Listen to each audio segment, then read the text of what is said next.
আছি কুমিল্লার ১৪ গ্রামের চিওড়া এলাকায়। এখানে মূলত সকাল থেকে আমরা যতটুকু দেখেছি যে ঢাকা চট্টগ্রাম মহাসড়কের এই অংশটিতে পুরোটাতেই যানজট লেগে আছে এবং কিছুক্ষণ পর পর হয়তো গাড়ি ধীরে ধীরে যাচ্ছে এবং আশেপাশের এই মালবাহী যে গাড়িগুলো আছে সবগুলোতেই মূলত ফেনীর যারা বন্যা দুর্গত এলাকা আছে তাদের সাহায্যের জন্য বিভিন্ন ত্রাণ পাঠানো হচ্ছে এবং এছাড়াও এই পুরো এলাকাটি দিয়েই মূলত ঢাকা চট্টগ্রামের যে শত শত গাড়ি সেগুলো এই মহাসড়ক দিয়েই প্রতিনিয়ত চলাচল করে এবং এখানে এই দীর্ঘ যানজটের কারণে যে ত্রাণ নিয়ে যে যাবে ফেনীতে সেই পরিস্থিতি এখন নেই এবং ঘন্টার পর ঘন্টা ত্রাণ নিয়ে এখানে বসে আছে যারা সাহায্য করতে আসছেন তারা।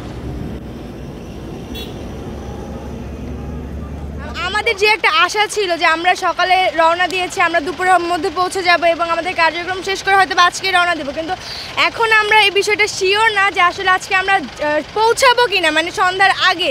আর সন্ধ্যার পরে আমরা গ্রামও চিনবো না, বুঝতে পারবো না, আমাদের যোগাযোগ আছে, কিন্তু এর জন্য হয়তো আজকে আমরা না শুধু এখানে অনেক অনেক লোকরা এসেছে ত্রাণ দেওয়ার জন্য। আমরা সবাই আসলে এই জ্যামের কারণে খুবই ক্ষতিগ্রস্ত হচ্ছি। কাঁচা মাল আছে, সাথে শুকনা খাবার আছে, সাথে ওষুধ আছে, আল্লাহ জানে বাকিটা কতটুকু পর্যন্ত যাইতে পারি। আমরা যাওয়ার জন্য আসছি, এবার যতক্ষণই লাগে আমরা যেতে হবে, কিন্তু যাওয়ার যে সুযোগ মনে হচ্ছে না যে আজকে রাত পেরিয়ে গেলেও আমরা যেতে পারবো নাকি।